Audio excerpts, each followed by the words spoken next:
Okay, part 2 here of your Unit 4, Day 3. You will be starting here on the last row of your 2x4 fold. If you would cut that left column into 2 equal columns there with a little line in between.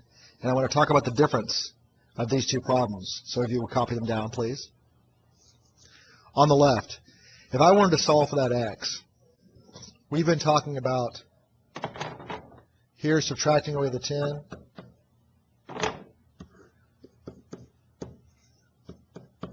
And then we would multiply away the 5 on both sides and get our answer of 25. Okay. However, on the right, you can see that this problem is a little bit different. And let me kind of elaborate on that. On the left, if you look at what they've done to the x, you can see that they divided by 5 first, and then they added 10 second. And so you can see that as we begin to unravel that equation, undo that x, we take care of the things that they did last first. So we subtract away the 10 and then multiply away the 5.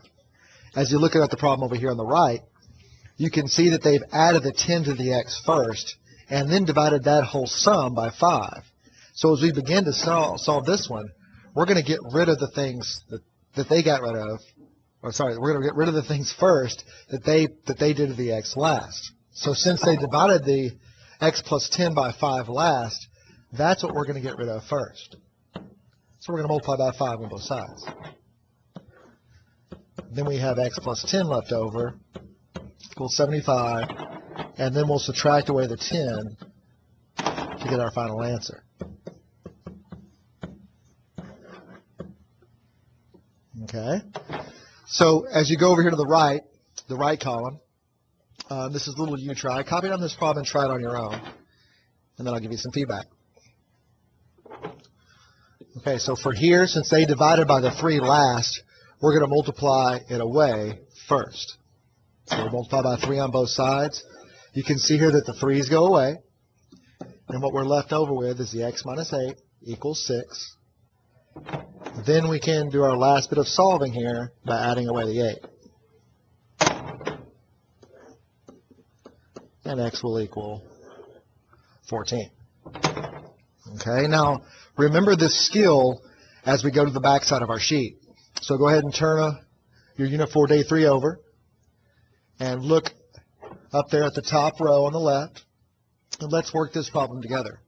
This is what's called an average word problem, because you're going to see we're going to end up taking an average throughout the problem. It says Dave is playing in a basketball tournament. He scored 12 and 15 points in his first 2 games, respectively. Write and solve an inequality to determine how many points Dave must score in his 3rd game to average at least 16 points a game. Okay. What they're asking us for is the points that Dave must score in his 3rd game.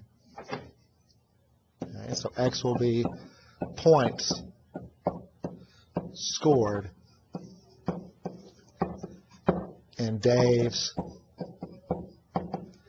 3rd game. Okay. Now, in order to figure out an average, you add up how many games there are. There are 3 games, and you divide that sum by 3. So if he scored 12 and 15 in the first 2 games, what we want to figure out is what he has to score in the 3rd game. We'll call that x. Since there's 3 games here, we'll divide them by 3 to find the average. Now, they want this average to be at least 16 points a game. That's what they say in the problem. So we know the other side over here is going to be 16. What we got to figure out is what inequality is going to go between those 2 expressions. Well, if it's at least 16, that means it could be equal to 16 or greater. Okay, so it's going to be greater than or equal to 16. From here, we can begin to solve this problem. Thinking about the problems we did before, notice we're going to multiply this 3 away first. Causes those 3's to cancel out. We get 12 plus 15 plus x. And then 48 on the other side. Now notice that 12 plus 15 is just 27, so we do a little simplification there. And then we can subtract away that 27 to get our final answer. And what that'll equal is x is greater than or equal to 21. So what that's saying is that in his third game, if he gets 21 or more points, then he will average at least 16 points. So let's translate it into English. X is the points in the third game, and it has to be greater than or equal to 21. It has to be at least 21. So Dave must score at least 21 points in his third game. Dave must score at least 21 points in his third game. Try this problem over here on the right. Okay, go ahead and define your variable, set up your inequality, solve it, and then eventually write an English translation. Okay. They're asking, what should Jillian need to shoot in her second round? Okay, so the variable here will be Jillian's second round score.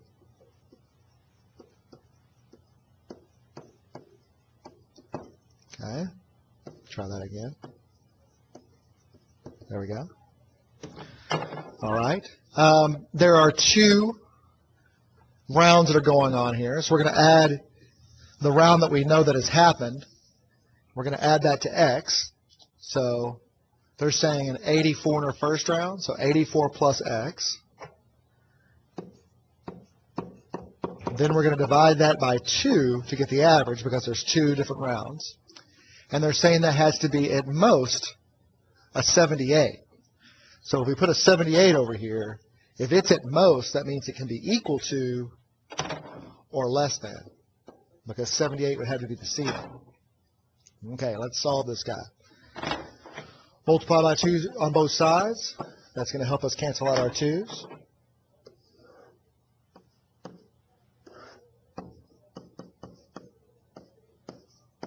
Let's see, that's going to be 156. And then we'll subtract our 84 away.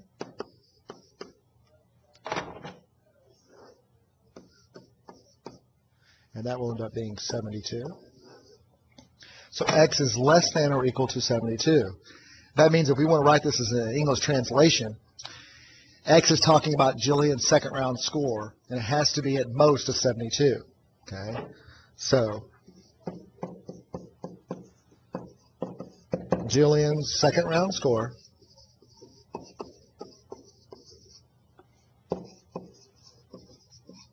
can be at most a 72. Okay. Hopefully working through these problems will help you hit the ground running when I see you guys again in class. I look forward to seeing you. Take care.